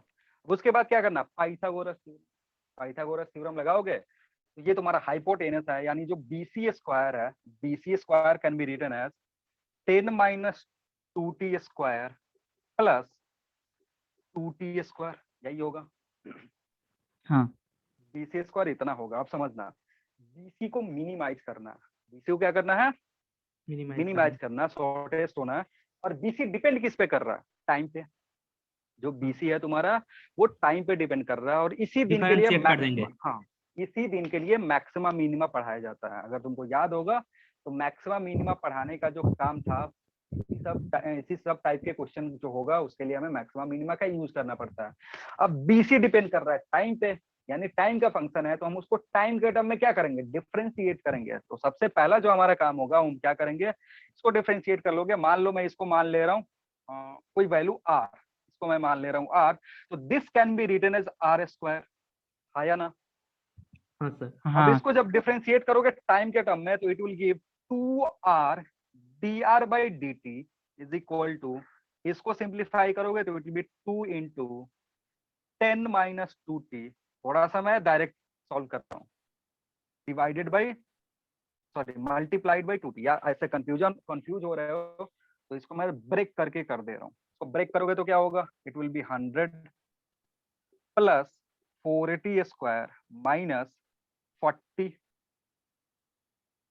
t, और ये प्लस इसका होल स्क्वायर था, सॉरी ये होल स्क्वायर है, ये भी 4t स्क्वायर हो जाएगा। सिंप्लीफाई करोगे तो it will B 100 plus 8t square minus 40, इतना होगा, ठीक है ना। हाँ अगर r है तो इसको एज ए रूट लिख सकते हो, r निकालोगे तो। अब तुम्हें कैलकुलेट क्या करना है, dr बाई dt, तो सो dr बाई dt जो होगा, समझना dr बाई dt करने का, इधर मैंने बताया ये जो रूट के अंदर है पहले उसको सिंप्लीफाई कर लो। पहले इस ये जो है ना पावर, इसका पावर कितना मान लोगे, इसका पावर कितना है हाफ। हाफ है, ठीक है। अब इस टर्म को डिफरेंशिएट करोगे, ध्यान से देख लो, इस टर्म का डिफरेंशिएशन कितना होगा, 1/2 बाहर आ जाएगा और इसमें से 1 घटेगा तो ये हो जाएगा 100 plus 8t² minus 40t minus half. लेकिन इतना ही पे नहीं रुक जाएंगे, अब इसके अंदर का जो टर्म है उसको भी डिफरेंशिएट करेंगे। ये तो ऊपर ऊपर का डिफरेंशिएशन जो हमें दिख रहा है, मैंने बोला था फंक्शन के अंदर फंक्शन, उसको कैसे डिफरेंशिएट करते हैं, पहले जो ऊपर से फंक्शन दिख रहा है उसको डिफरेंशिएट करोगे। ऊपर से फंक्शन हमें क्या दिख रहा है, मान लीजिए एक अलग सा फंक्शन था, उसको डिफरेंशिएट करेंगे तो हाफ बाहर आ जाएगा और 1 घटाते हैं तो यहाँ माइनस हाफ आ जाएगा। अब अंदर जो चीज दिख रहा है उसको डिफरेंशिएट करके मल्टीप्लाई कर देते हैं, तो इधर जो होगा, अगर इसको डिफरेंशिएट करोगे 0, इसको डिफरेंशिएट करा, इसको डिफरेंशिएट करा तो 16t, इस टर्म को डिफरेंशिएट करा तो माइनस 40, ठीक है ना, ये -40 हो गया। अब यही dr/dt क्या करना होता है मैक्सिमा मिनिमा के लिए, मैक्सिमा मिनिमा के लिए ये जो dr/dt है इसको इक्वेट किससे करते हैं, 0 से। तो यहाँ से सो 1/2 जो होगा 1/2 100 plus 8t² minus 40t power half 16t minus 40 0 के बराबर होना चाहिए फॉर मैक्सिमा और मिनिमा। क्लियर। अब ध्यान से देख लो, ये जो टर्म जो है इसको क्या 0 कर सकते हो, इस टर्म को 0 कर सकते हो, हाँ सर। नहीं कर सकते हैं क्योंकि पावर माइनस में है। माइनस पावर का मतलब क्या है, ये नीचे है, ये डिनोमिनेटर में है। पावर माइनस वो कहने तो क्या मतलब होता वो है, तो राइट साइड हाँ। में जाकर 0 हो जाएगा। नहीं नहीं, ये कभी 0 नहीं होगा। अगर ये टर्म 0 करोगे ना तो यहाँ से आंसर इनफाइनाइट आएगा, समझो हाँ क्यों। सर, सर वो सब बोल क्योंकि रहा है वन कि बाई हाँ, 16t zero is minus equal to infinite. हाँ, जो 16t तुम बोल रहे माइनस हो ना, 40 इज इक्वल टू 0 होगा और वो नीचे जाकर माने कट जाएगा। जो तुम बोल रहे हो वो ठीक है, इधर से मल्टीप्लाई करेंगे ये 0 जाकर के इधर हो जाएगा, ठीक है। लेकिन हाँ। कभी कभी होता है ना, जैसे हमें लिखता है 40 माइनस 2 या 6t माइनस 3 इक्वल्स टू 0, तो हम क्या करते हैं, इसको 0 करते हैं और इसको 0 करते हैं, ठीक है। और यहाँ से 2 रूट बाहर निकल के आता है, ऐसा करे हो। हाँ सर।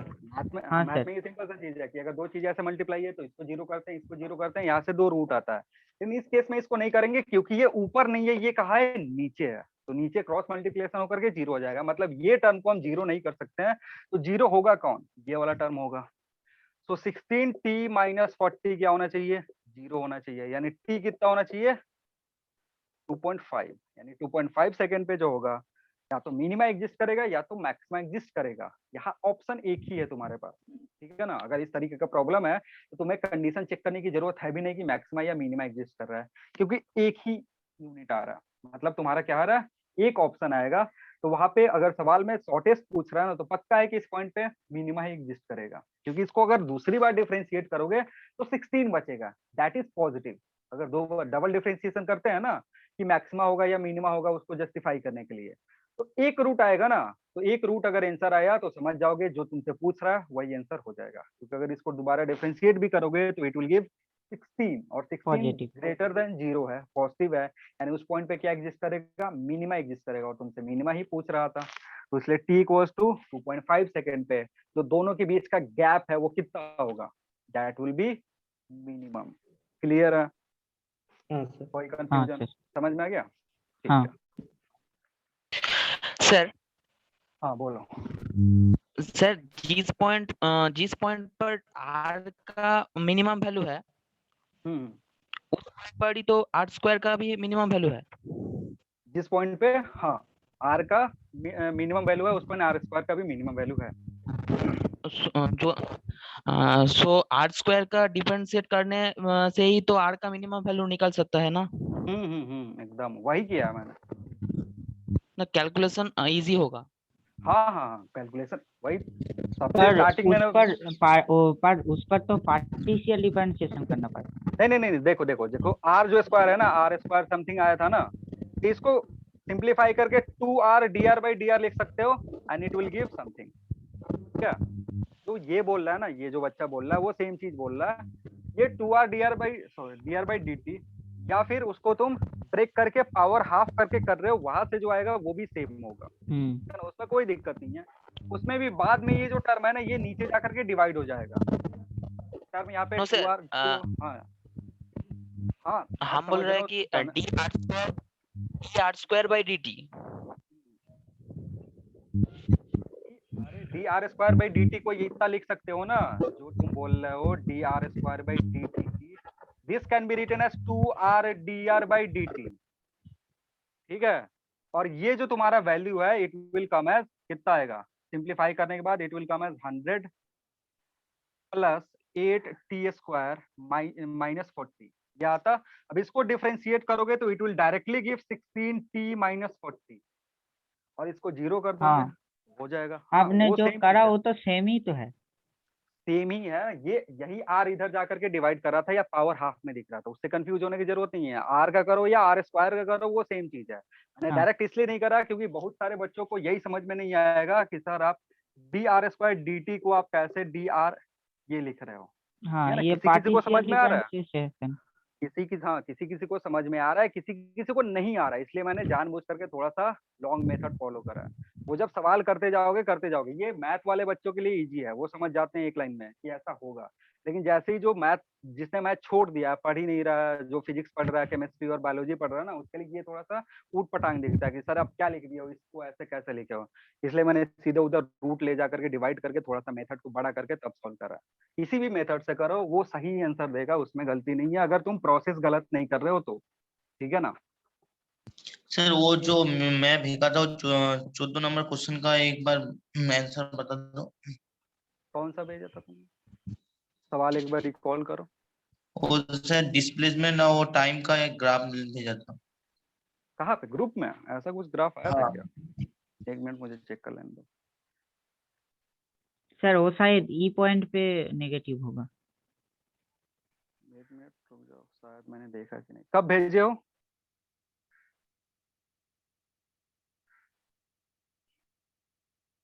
अच्छा ये ग्राफ ग्राफ तो अभी पढ़ेंगे ना।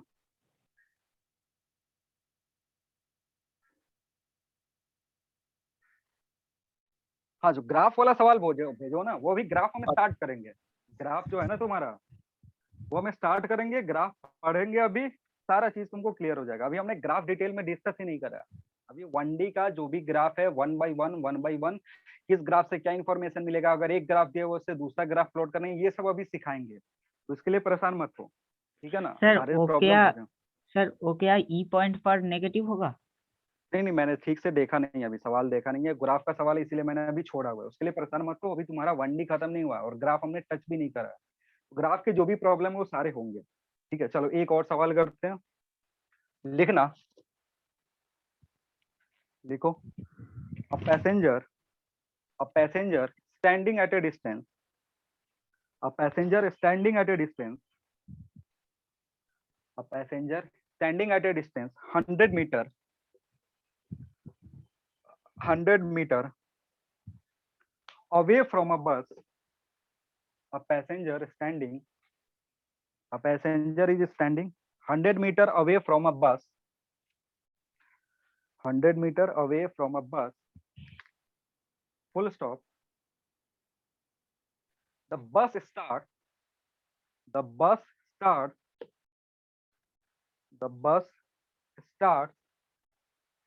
to move with a constant acceleration.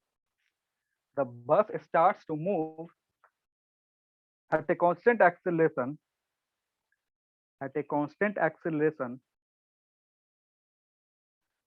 2 meter per second square.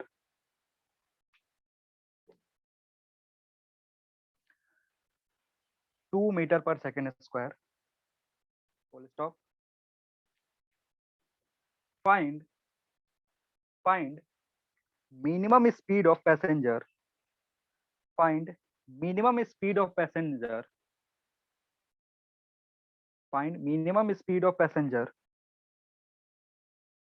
with which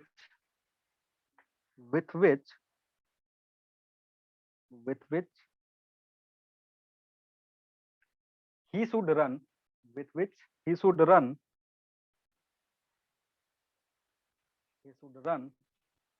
to catch the bus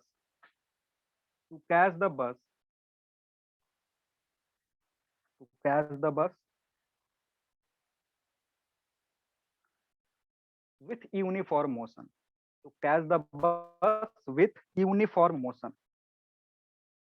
To catch the bus with uniform motion.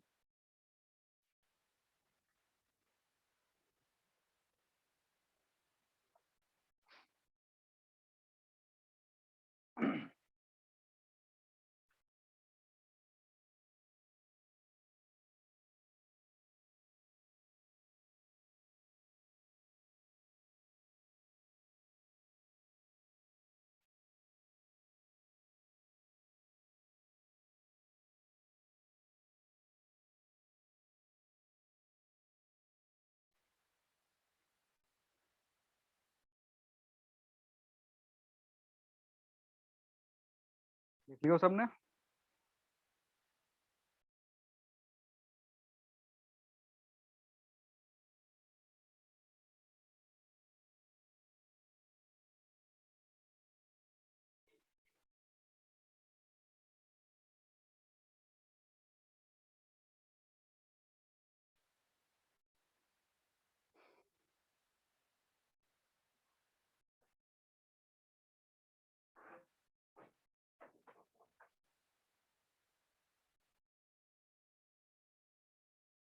जल्दी करो, खत्म करेंगे क्लास।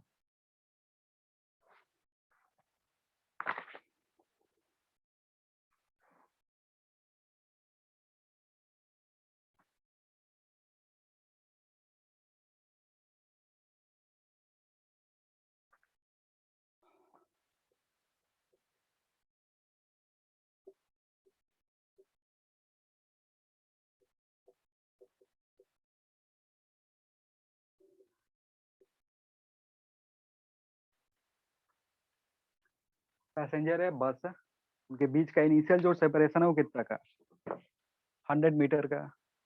ठीक है, पूछ रहा है ये कितने स्पीड से दौड़ना शुरू करे ताकि इसको कैच कर ले। ये ए के एक्सेलेरेशन से चलना शुरू कर रहा है, ए इज 2 मीटर पर सेकेंड। मान लो ये v स्पीड से चलना शुरू करेगा और यूनिफॉर्म स्पीड है, यूनिफॉर्म मोशन से इसको चलना है, मतलब ये स्पीड जो होगा वो कांस्टेंट होना चाहिए। लास्ट लाइन पढ़ोगे तो उसमें लिखा होगा कि with uniform motion, uniform motion का मतलब है ये कांस्टेंट स्पीड से चलेगा और ये कांस्टेंट एक्सेलरेशन से चलेगा। ठीक है ना, ये दोनों जो है कहीं पे इधर पे मिलेंगे। मिलेंगे कब? जब बस इस पॉइंट पे होगा, उसी स्टैंड पे पैसेंजर भी यहाँ पहुंचेगा, क्योंकि ये बस चलना शुरू कर दिया, पैसेंजर भी उसके पीछे पीछे दौड़ना शुरू करेगा। जिस पॉइंट पे मिलेंगे उस दोनों पॉइंट पे लोकेशन बस और पैसेंजर का क्या होगा, सेम होगा। तो उसके लिए मान लो इसको कितना डिस्टेंस कवर करना पड़ेगा, ये टोटल डिस्टेंस। बस को कितना डिस्टेंस कवर करना पड़ेगा, ये टोटल डिस्टेंस। तो ये अगर S1 है तो ये S2। आ रही बात समझ में? हाँ अगर सर। यहाँ पे दोनों मिल रहे हैं तो इस पैसेंजर को कितना डिस्टेंस कवर करना पड़ेगा, ये पूरा। और इस बस को कितना डिस्टेंस कवर करना पड़ेगा, यहाँ से यहाँ तक। आ रही बात समझ में? और अगर डायग्राम से देखोगे तो डायग्राम से S1 का जो वैल्यू होगा it will be equal to 100 plus S2।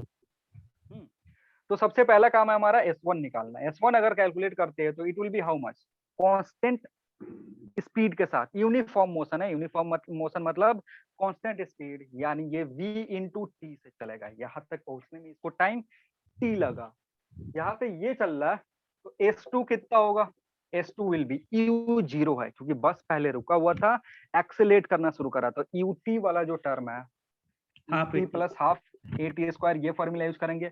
जहां u0 है तो ये 0 प्लस 2 इंटू एक्सेलेरेशन कितना दी हुआ 2, टाइम कितना t स्क्वायर, इतना टाइम लग रहा है। आ रही बात समझ में? तो यहाँ से सिंप्लीफाई करोगे तो S2 will be t square simply. अब हमारे पास पता है क्या है, हमें पता है कि S जो होगा S1 वो बराबर किसके, S2 प्लस 100 के।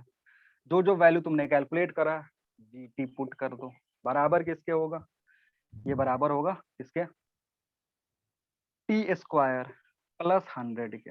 अब तुम्हें कैलकुलेट क्या करना है, तुम्हें कैलकुलेट करना है मिनिमम स्पीड जहाँ पे, सॉरी हाँ, minimum value of minimum speed at which it can catch the bus. अब ये कैसे निकालोगे, यहाँ कितने अननोन है,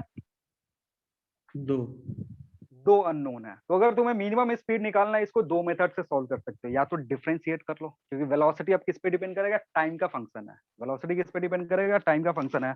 या फिर इसको दूसरा मेथड जो है वो यूज कर सकते हो, that is maximum minimum of अगर इसको ध्यान से देखोगे तो this can be written as t square minus vt plus 100 zero कर सकते हैं। अगर इसको देखोगे, अगर टाइम निकालना चाहते हो तो टाइम कैन बी, टाइम अगर निकालना चाहोगे तो this can be written as v plus minus root over v square minus क्या होता है 400 डिवाइडेड बाई 2, यही होगा। ठीक है, अब इसको मिनिमम करना है, वेलोसिटी को क्या करना है, मिनिमम करना है। ये मिनिमम कब होगा, स्पीड जो है वो क्या होना चाहिए, वो सबसे छोटा डिस्टेंस, मतलब सबसे छोटा स्पीड कब दौड़े कि क्या हो जाए, कि वो बस को कैच कर ले। अब यहाँ से अगर तुम्हें कैलकुलेट करना है, मैक्सिमम मिनिमम नहीं करना चाहते हो, मतलब उसको डिफरेंशिएट नहीं करना चाहते हो, तो समझो ये जो वैल्यू है ये टाइम कब पॉसिबल है, जब ये अंदर का जो टर्म है ये पॉजिटिव हो, ठीक है ना। हाँ हाँ टाइम सबसे ये कब वैलिड होगा, जब ये अंदर का टर्म पॉजिटिव होगा। और अंदर का पॉजिटिव कब होगा, जब this term V square minus 400 greater than 0 या इक्वल टू 0, तभी इसको तुम सॉल्व कर पाओगे। अगर ये लेस देन 0 हो गया, समझना, अगर ये जो टर्म है अंदर में ये लेस देन 0 हो गया, तो ये सर टाइम क्या हो जाएगा, इमेजिनरी आ जाएगा, क्योंकि रूट के अंदर नेगेटिव नहीं लेता है वो। हरी बात समझ में, क्योंकि टाइम एक रियल फिजिकल क्वांटिटी है, तो उसको सिंप्लीफाई करने के बाद क्या होना चाहिए, रियल नंबर आना चाहिए। और रियल नंबर कब आएगा, when this value is less than greater than और इक्वल टू 0, ये कंडीशन सेटिस्फाई होना चाहिए।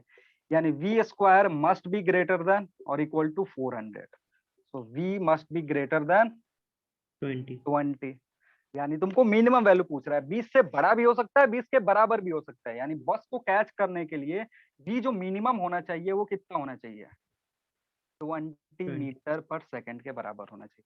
आ रही बात समझ में? हाँ सर। यहाँ जो लॉजिक लगा रहे हैं वो समझ में आ रहा है, इस पॉइंट पे जो लॉजिक लगा रहे हैं वो समझ में आ रहा है ना, क्योंकि यहाँ पे एक ही इक्वेशन आया है, उस इक्वेशन में ना तो तुमको टाइम पता है और ना तो तुमको स्पीड पता है, दोनों में कुछ पता नहीं है। उसके बाद हमने टाइम का जब इक्वेशन लिखा तो हमें पता चला टाइम इतना आना चाहिए, लेकिन टाइम को रियल होने के लिए ये जो रूट के अंदर टर्म है this must be greater than और इक्वल टू 0, तभी जाकर के टाइम डिफाइंड होगा। तो टाइम डिफाइन करने के लिए यानी डिटर्मिनेंट ग्रेटर देन 0 होना चाहिए या इक्वल टू 0, सिंप्लीफाई करोगे मिनिमा कब एग्जिस्ट करेगा, when this equals to hold करेगा, यानी ये 0, तो इसको सिंप्लीफाई करोगे टाइम आ जाएगा। क्लियर है? हाँ सर। ठीक है ना। ये जो सेम प्रॉब्लम है ना, this can also be solve with the method of relative motion. तो जब हम रिलेटिव मोशन पढ़ेंगे ना तो इसको एक लाइन में सॉल्व कर देंगे। अभी जो हमें इतना काम मेहनत करना पड़ रहा है, जैसे ही रिलेटिव मोशन पढ़ोगे ना, देखना वहां पे क्या कर देंगे, वहां पे चुटकी बजा करके इसको सॉल्व कर देंगे, दिक्कत ही नहीं आएगा। एक लाइन में इक्वेशन लिखोगे, उसी एक इक्वेशन से तुम्हारा आंसर आ जाएगा, खत्म। आ रही बात समझ में? तो थोड़ा रिलेटिव मोशन का वेट करना है। चलो, तो आज के क्लास में इतना ही रखते हैं। किसी को कोई डाउट होगा कोई पूछ लेना ग्रुप में, जैसे अभी भेज रहे हो। अगर वो मैं पढ़ा चुका हूँगा तो नेक्स्ट क्लास में डिस्कस कर दूंगा, अगर नहीं पढ़ाऊंगा तो फिर पढ़ाने के बाद उसको उसी के साथ डिस्कस कर दूंगा, ठीक है ना। सर चलो फिर अगर मिलते हैं नेक्स्ट क्लास में। हाँ सर, बोलो बोलो। अगर उससे हाँ बोलो। डिफरेंशिएट से करे तो कैसे, वो तो 10 आ रहा है, डिफरेंशिएट कर रहे हो तो 10 आ रहा है। 10 पे पॉसिबल नहीं है ना, 10 रखोगे तो ये नेगेटिव हो जाएगा।